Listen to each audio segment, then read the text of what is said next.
মাজলুম অসহায় মানবতার ডাকে, মাজলুম অসহায় মানবতার ডাকে, সবার আগে দেখো তাদের পাবে।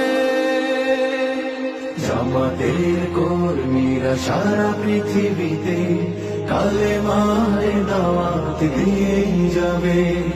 জামাতের কর্মীরা সারা পৃথিবীতে কালেমার দাওয়াত দিয়েই যাবে। ভয় ভীতি কারাগার ফাঁসির মঞ্চে তুলে একটু ভাবেনি যারা জীবন নিতে। ভয় ভীতি কারাগার ফাঁসির মঞ্চে তুলে